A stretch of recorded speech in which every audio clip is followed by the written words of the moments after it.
Ab wehaben weroha kodes Elohe Echad. Dalam nama Bapa, Putra dan Roh Kudus Tuhan yang Esa. Bapa di sorga, kami memuji dan mengucap syukur kepadamu atas segala kasih, karunia, anugerah, limpah rahmat dan berkat-Mu.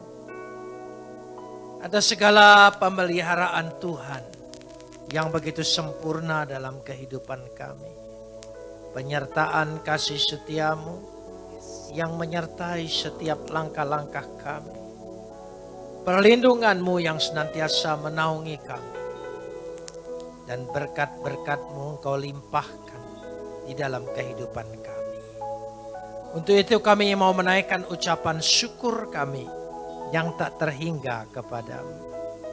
Seraya senantiasa menyerahkan diri kami di hadapan Engkau. Sebab di dalam Engkau kami akan terpelihara dengan sempurna.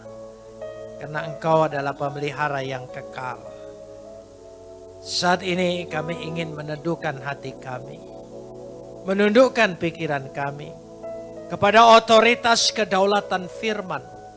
Karena firman-Mu itulah yang mengandung segenap kebenaran dan janji-Mu yang akan Kau berikan bagi kami untuk menjadi milik kami.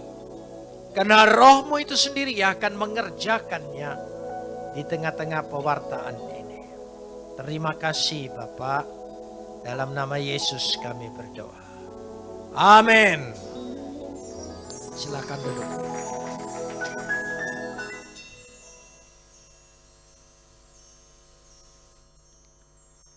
Shalom. Pagi ini kita akan bersama-sama membaca firman Tuhan yang terambil dari kitab Hagai. Pasal yang pertama, ayat pertama sampai 6 saja. Hagai pasal yang pertama ayat 1 sampai 6. Kita akan membacanya saling sahut bersahutan. Saya akan awali ayat yang pertama, lalu jemaat menjawab ayat yang kedua. Dan seterusnya kita saling ganti bergantian sampai tiba pada ayat yang ke-6. Pada tahun yang kedua zaman Raja Darius, dalam bulan yang ke-6, pada hari pertama bulan itu, datanglah firman Tuhan dengan perantaraan Nabi Hagai kepada Zerubabel bin Shealtiel, Bupati Yehuda, dan kepada Yosua bin Yozadak, Imam Besar. Bunyinya ayat 2.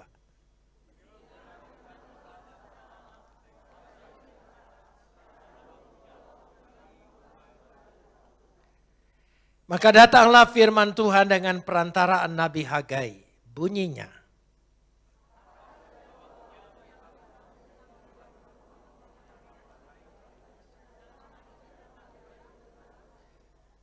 oleh sebab itu beginilah firman Tuhan semesta alam. Perhatikanlah keadaanmu. Ayat 6.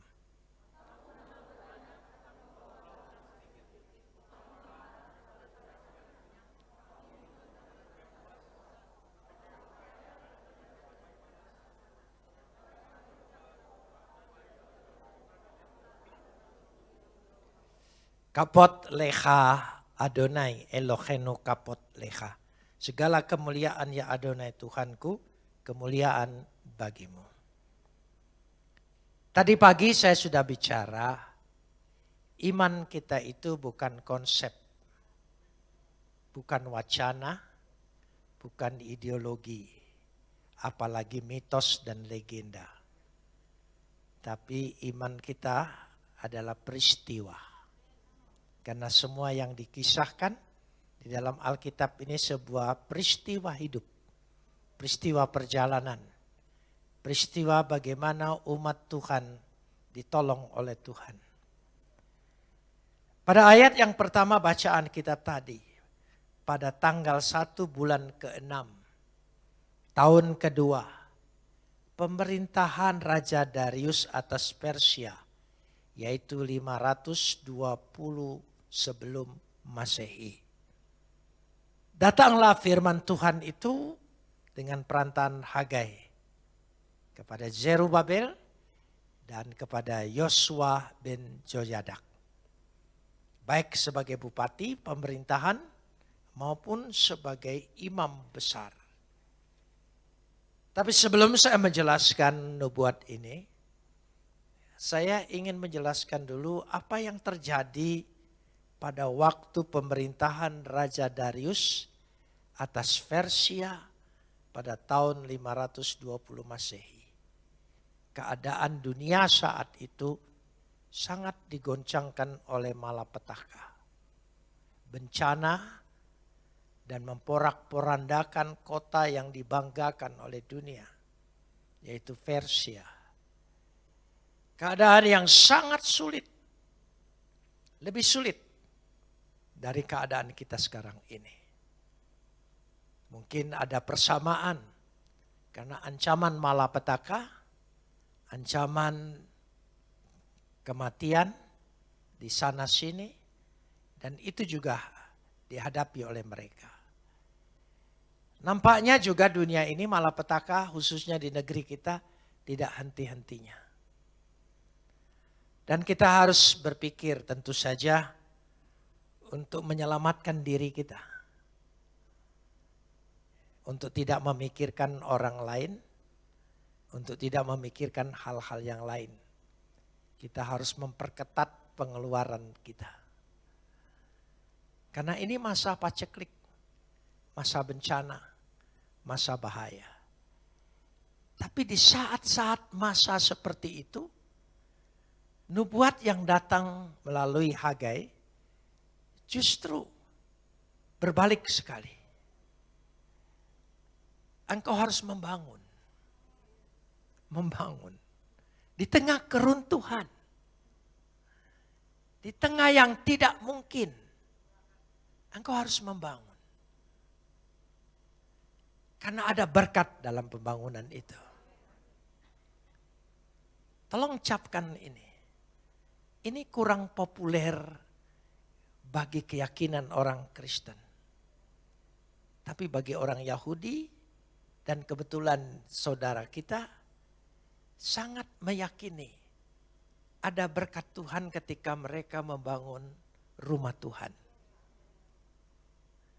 Kristen nampaknya kurang karena terlalu diduniawikan, yaitu dengan sibuk panitia pembangunan itu. Tapi harus digerakkan, umat itu percaya ada berkat di dalam membangun rumah Tuhan. Saya tergerak untuk berbicara ini. Meskipun situasinya mungkin sama seperti zaman itu. Ya, kita harus memperketat pengeluaran. Hal-hal yang tidak perlu lagi. Karena ada kesulitan ekonomi. Ya, ada masa-masa yang sulit. Usaha juga sulit, semua serba sulit. Hidup juga tidak bebas. Ya. Kita kalau keluar rumah tanpa masker rasanya ada sesuatu yang salah. Ya. Dulu tidak pernah ada pengeluaran untuk beli masker. Sekarang beli masker. Ya. Ya. Lalu banyak hal yang kita lihat. Sudah wajarlah ketika nubuat itu disampaikan oleh Hagai kepada dua tokoh ini, baik pemerintahan ya yang berkuasa saat itu maupun kepada Imam Yosua bin Joyadak, yaitu supaya engkau membangun bait Tuhan. Tetapi apa jawaban umat pada saat itu? Ada penolakan. Tuhan sendiri berbicara. Bangsa ini, ayat yang kedua. Bangsa ini berkata, sekarang belum tiba waktunya untuk membangun kembali. Bisa enggak kita tunda? Tunggu ekonomi kita agak bangkit. Ya, situasi dan sebagainya. Ini terjadi penolakan jemaat. Mungkin juga saat ini. Ketika gereja ini ingin membangun rumah Tuhan. Mungkin kita mulai berpikir, yang lebih penting dulu keluarga kami. Menyelamatkan diri kami. Tidak salah. Tapi Tuhan nanti akan menantang. Di mana sumber berkat itu? Di mana? Apa di usahamu? Kau boleh usaha. Baik. Sekuat tenaga. Hasilnya gimana? Hasilnya. Kau bisa menikmati. Kau hidup dalam kelimpahan. Tidak dalam ketakutan. Ini pertanyaan Tuhan. Tuhan menantang. Penolakan umat memang realita. Keadaan tidak bisa dibantah. Tetapi Tuhan ingin menunjukkan aku tidak bergantung dengan realita. Aku bisa mengubah keadaan itu. Aku berada di atas keadaan karena aku tidak berada dalam ruang dan waktu. Aku maha kuasa. Itu yang dimaksudkan di sini. Karena itu Tuhan menantang, berulang-ulang Tuhan menantang. Tantangan yang pertama, ayat yang kelima, kita lihat dulu. Oleh sebab itu beginilah firman Tuhan semesta alam. Perhatikanlah keadaanmu. Pertama, perhatikan keadaanmu. Ketika engkau merasa usahamu, upayamu, ya, menyelamatkan engkau, menyelamatkan masa depanmu, mengabaikan perintah Tuhan. Nanti ayat yang kedua, bagian yang kedua, ayat yang ketujuh, Tuhan bicara hal yang sama, tapi dalam nada yang berbeda. Perhatikanlah nanti apa yang akan aku buat. Jadi yang pertama ayat kelima, perhatikan keadaanmu ketika engkau tidak bergantung padaku. Ketika engkau mengandalkan engkau. Perhitunganmu, hitung-hitunganmu.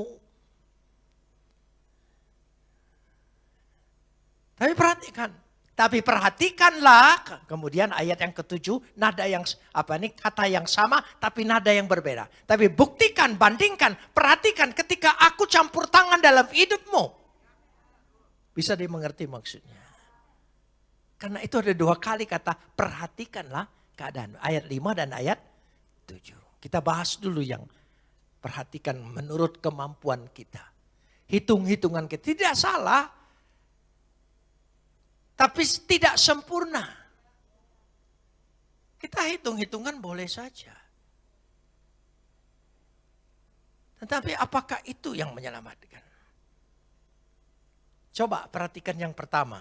Ayat yang ke-6. Ya, ayat yang kelima tuh ya tadi sudah perhatikan. Ayat yang ke-6. Kamu menabur banyak zara, raba, hasilnya meat. Sedikit, tidak banyak. Menabur banyak. Sampai dikatakan situ, kamu menabur banyak. Artinya kita sudah membuka usaha, pikir sana, pikir. Ini bukan menabur karena pekerjaan Tuhan, bukan. Ini menabur untuk menyelamatkan dirinya sendiri. Kuncinya itu lain. Hidup ini memang harus usaha. Kalau tidak usaha ya tidak bisa. Tapi berkat Tuhan pada usaha itu berbeda. Berbeda.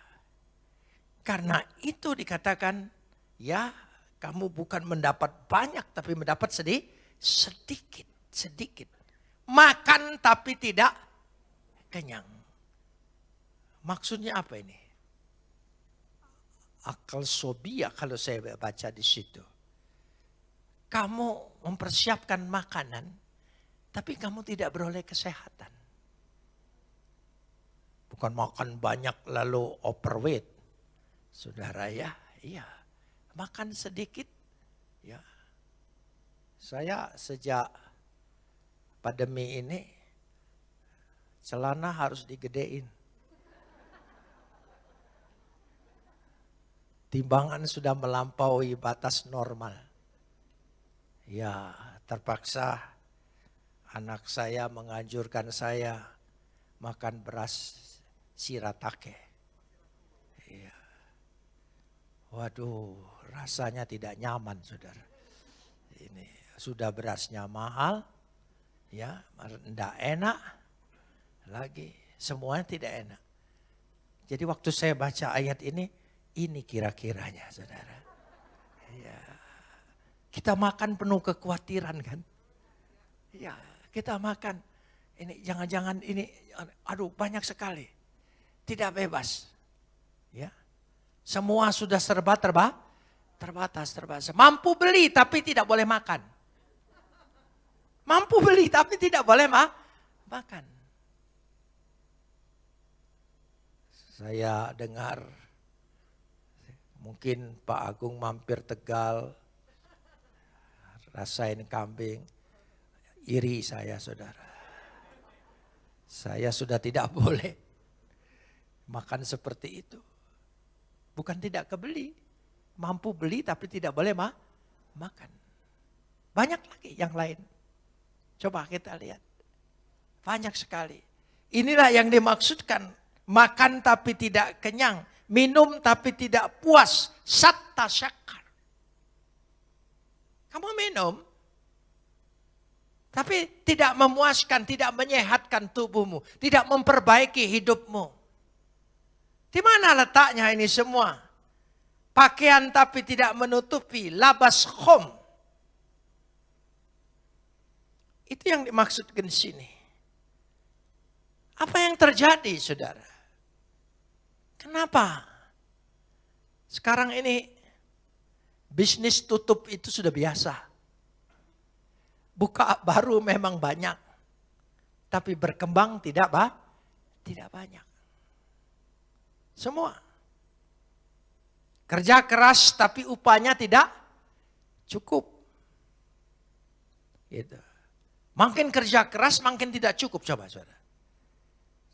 Pekerja-pekerja keras itu makin tidak mencukupi. Kenapa bisa begini? Itulah yang dimaksudkan, itu jika engkau mengandalkan dirimu sendiri tanpa Tuhan. Tuhan itu sumber berkat. Jadi perintah Tuhan itu ada berkat. Tuhan kasih jalan. Nih kamu sedang susah, sedang malapetaka, sedang paceklik, sedang kelaparan. Itu zaman Darius waktu itu. Kamu sedang mengalami krisis seperti itu. Dan krisis itu tercatat dalam sejarah Persia yang paling buruk. Aku kasih jalan. Aku kasih jalan. Bangun bait Tuhan. Ini sumber berkat. Tuhan kasih jalan. Tapi jemaat, umat waktu itu menolak. Gimana? Udah dikasih jalan enggak mau.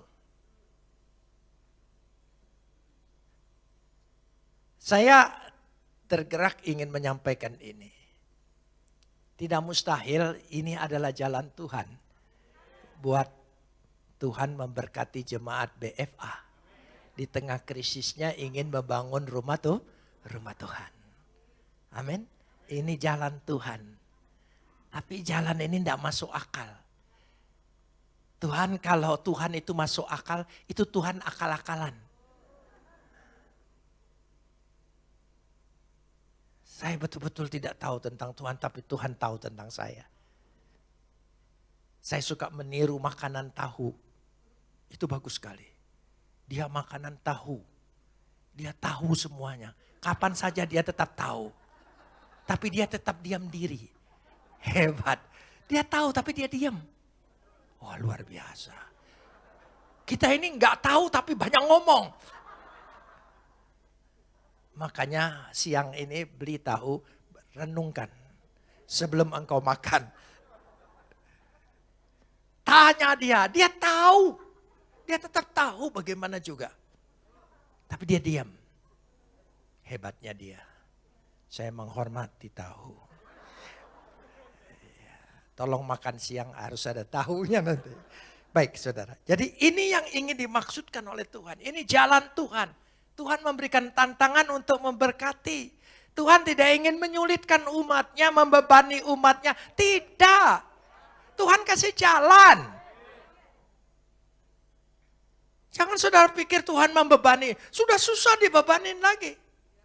Bukan itu. Aku kasih jalan untuk supaya engkau peroleh jalan keluar dari kesusahanmu, penderitaanmu, semua kemiskinanmu. Aku kasih jalan.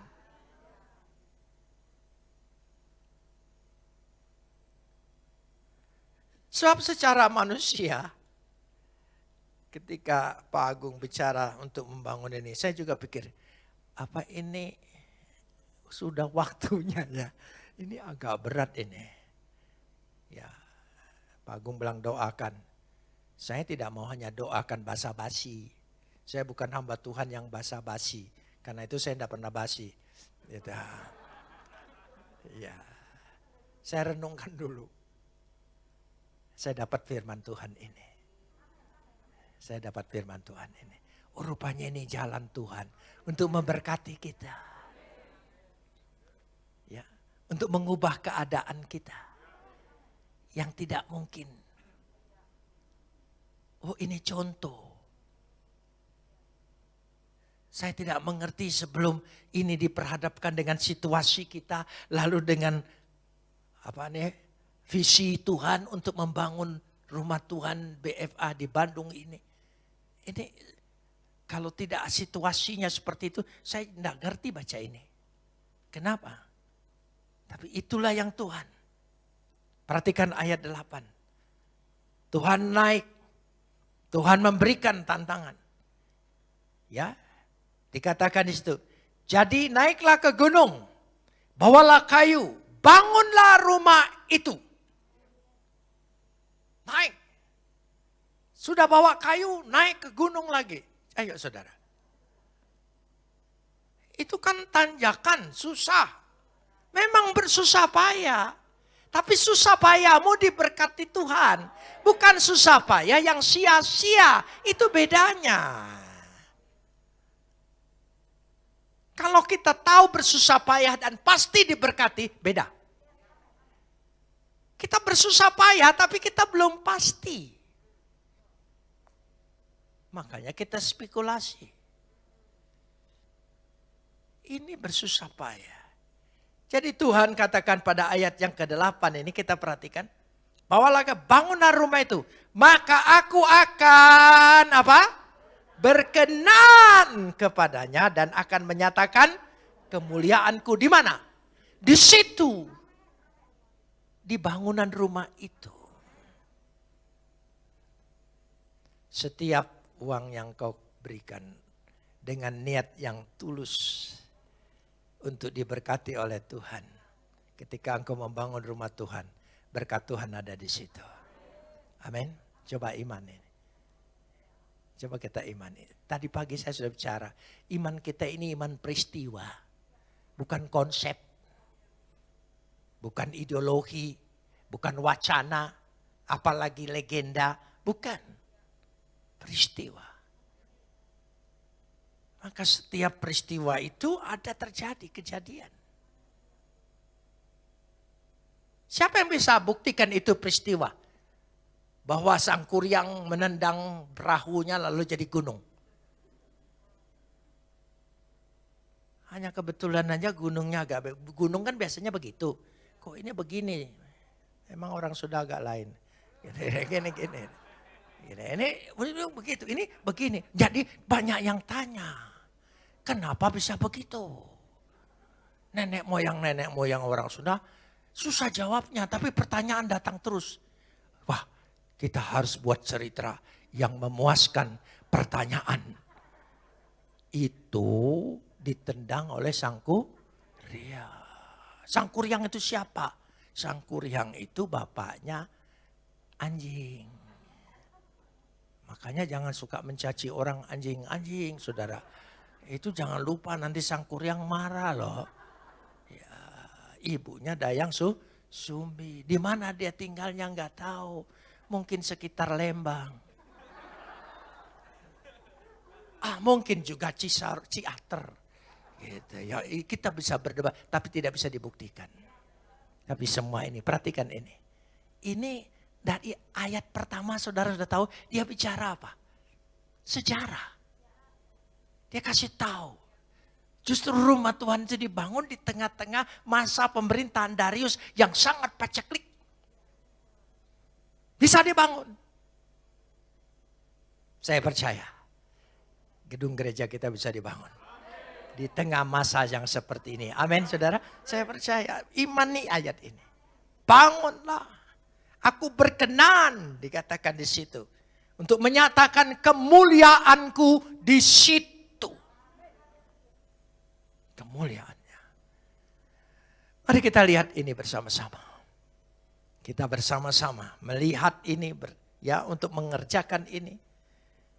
Karena itu Tuhan memberikan hazak. Hazak.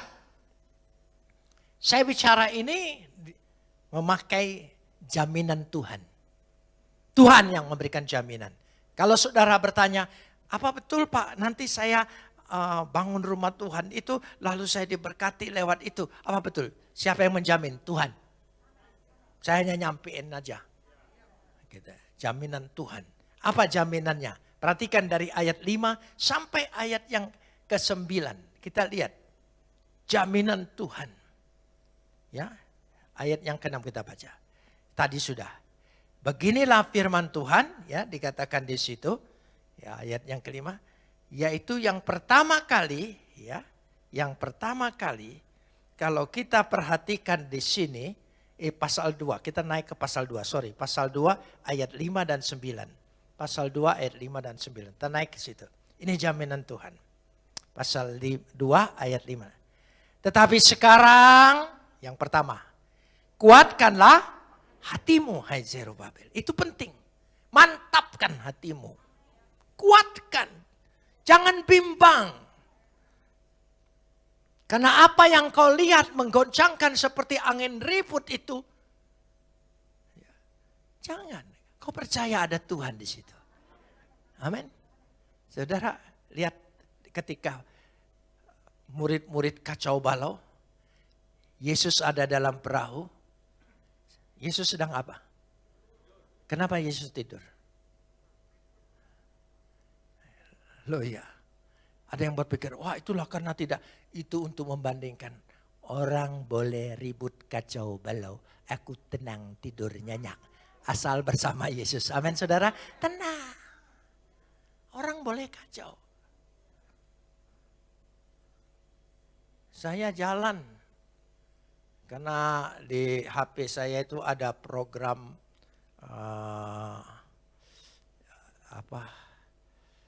kalau ke pesawat juga naik harus ada itu. Ya, mengakses itu. Ya. Saya pergi ke TKI. Sudah diperingati, Anda berada di zona merah, segera tinggalkan. Loh gimana mau tinggalkan, baru aja mau masuk saudara. Gitu. Jadi ada peringatan. Tapi saya tidak takut. Kenapa? Ya saya tidak tahu zona merah itu yang mana. Ya zona hijau, oh ya sudah, tidak apa-apa. Jadi kita ingin menyatakan begini. Kuatkan hatimu, itu yang penting. Kalau engkau tidak punya kekuatan hati, enggak jadi. Kenapa kita jadi menikah? Terlalu kuat hatinya. Padahal otak kita enggak jalan. Ya, yang kita pilih salah terus. Gitu. Bisa salah. Sekarang sudah apa boleh buat? Terlanjur. Saya baru saja memperingati 53 tahun menikah. Mantu saya tanya, apa rasanya Pak? 53 tahun menikah. Sudah enggak tahu rasa lagi saya bilang. Kenapa begitu? Istri saya agak ngotot tanya. Ya rasanya itu macam-macam jadi nano-nano saya bilang. Ada manisnya, ada asamnya, ada pedasnya, ada pahitnya. Ya nano-nano lah. Itulah pernikahan kan. Pernikahan itu nano-nano. Jadi sebelum menikah makan nano-nano banyak-banyak. Jadi tahu. Jadi dari situ Tetapi kekuatan hati, kemantapan hati kita, mantap. 53 tahun menikah tanpa pacaran. Jodoh dari Pak Kiai Ustadz. Kan dulu ya saya kan di pesantren tidak boleh cari jodoh sendiri. Dulu.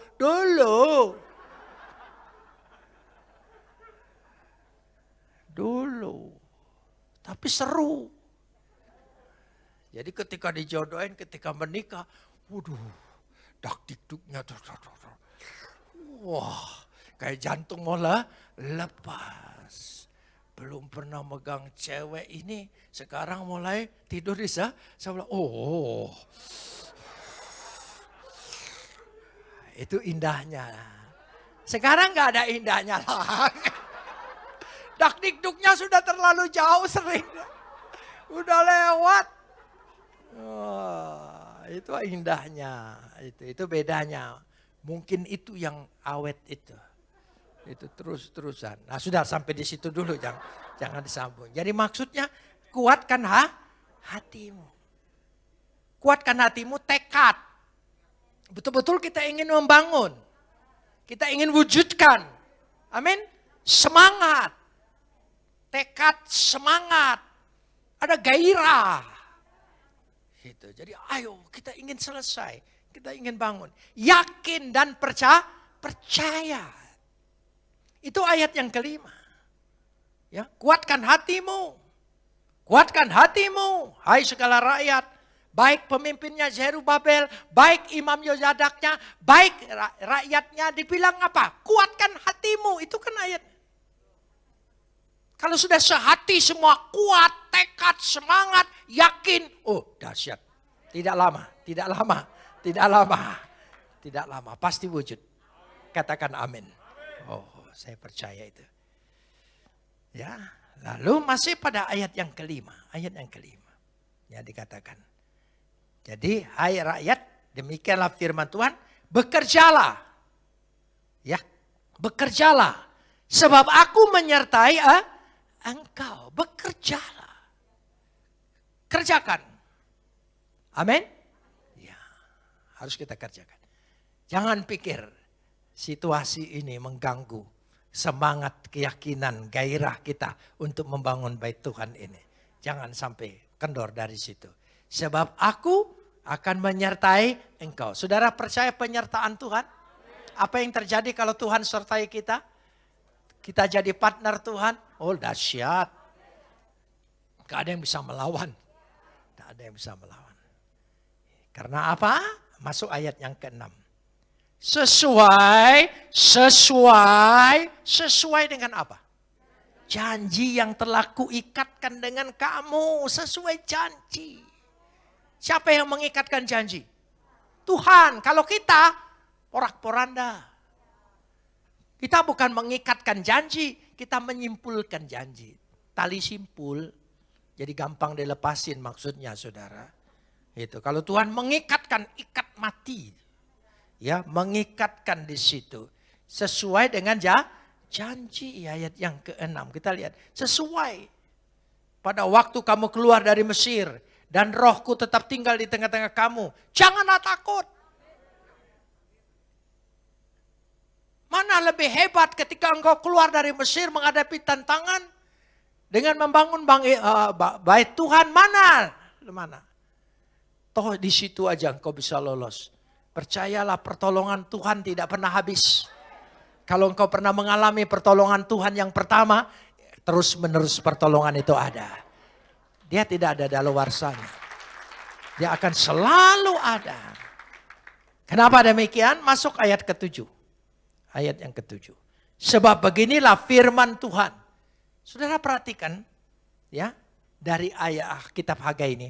Semua beginilah firman Tuhan. Beginilah firman Tuhan. Firman itu berkuasa. Ya.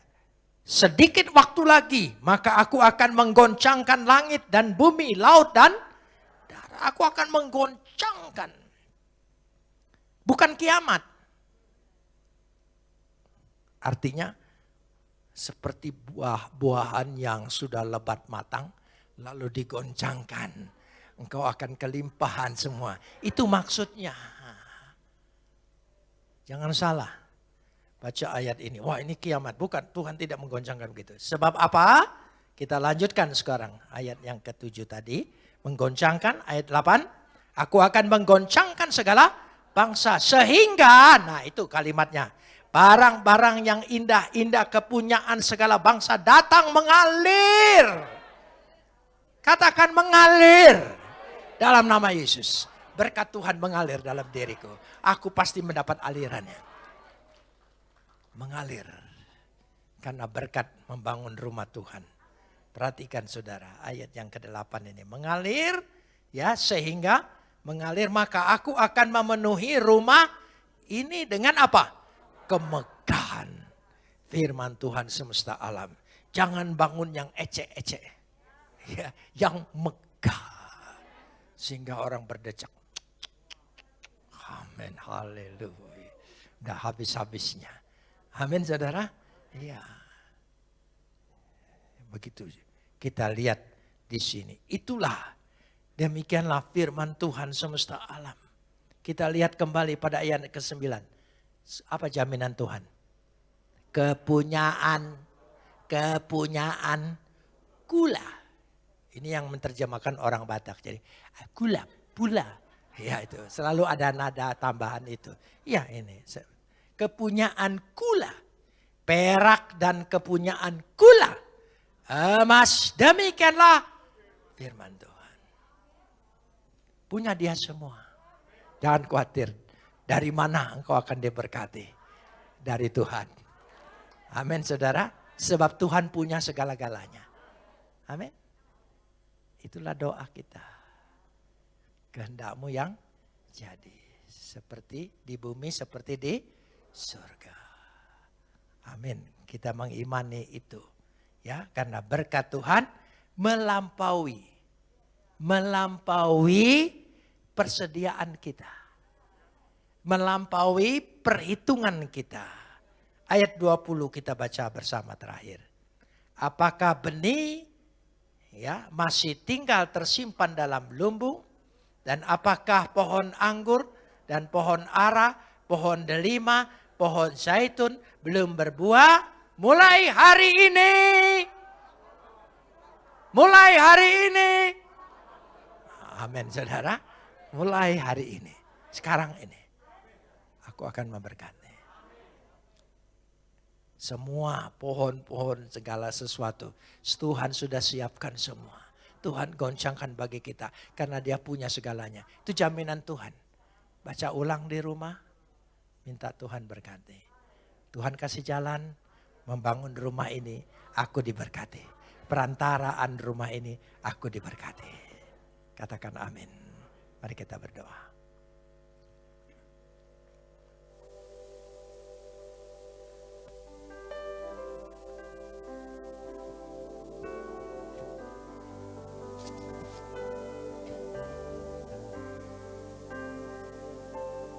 Kau Yesus, penolong dalam hidupku. Ku percaya hanya kepadamu. Kau pegang tanganku dan tuntun langkahku. Yesus, Kau perlindunganku. Kau Tuhan, kekuatan dalam hidupku, penolongku dalam kesesakan. Kau gunung batuku dan pertahananku. Katakan Yesus, Kau kemenangan. Panggil namanya Yesus. Padamu ku berseru, Kaulah penyelamatku. Terpujilah Kau Tuhanku. Ku memuji nama-Mu sepanjang umur hidupku. Terpujilah Kau Tuhanku di atas segala. Mari panggil namanya Yesus. Yesus, padamu ku berseru, Kaulah penyelamatku. Terpujilah Kau Tuhanku. Ku memuji nama-Mu sepanjang umur hidupku. Terpujilah Kau Tuhanku di atas segalanya. Mari kita persiapkan perjamuan Tuhan pada siang hari ini.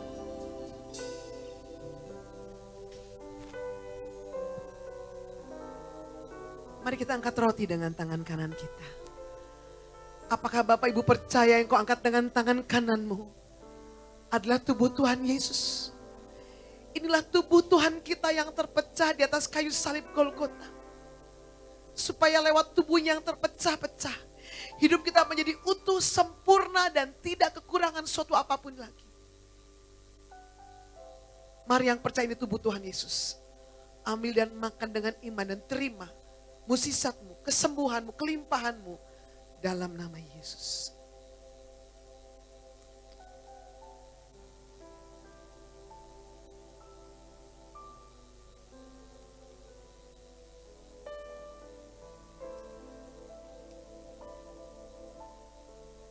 Mari kita angkat cawan dengan tangan kanan kita.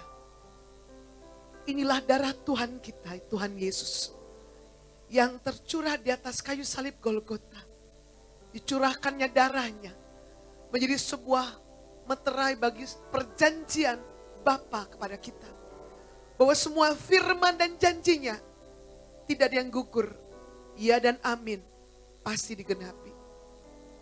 Apakah Bapak Ibu percaya kau angkat dengan tangan kananmu adalah darah Yesus? Yang percaya ini darah Yesus, ambil dan minum dengan iman dan terima perlindunganmu, kesehatanmu di dalam nama Tuhan Yesus.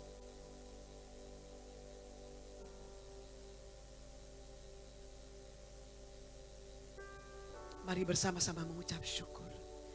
Terima kasih Tuhan. Iaralala masikiaralala makina masa. Kurabata karabasikiarala yarara masa. Korala masikiaralala masikiaralala masa. Tubuhmu dan darahmu telah Engkau berikan kepada kami Tuhan. Kami deklarasikan kematian-Mu Tuhan. Maka kami percaya semua warisan yang Kau sediakan bagi kami sudah kami terima di dalam nama Yesus.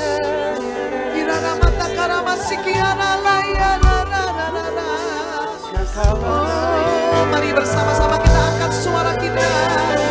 Naikkan syukur, panggil namanya Yesus. Yesus, padamu ku berseru, Kaulah penyelamatku. Terpujilah Kau Tuhanku. Memuji nama-Mu sepanjang umur hidupku.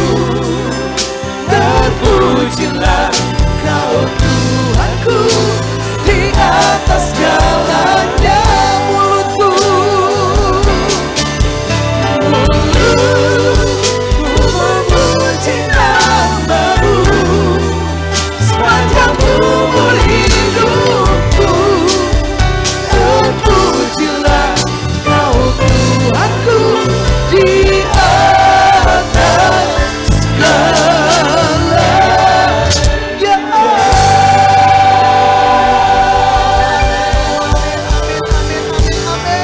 Kami diberkati berlimpah-limpah.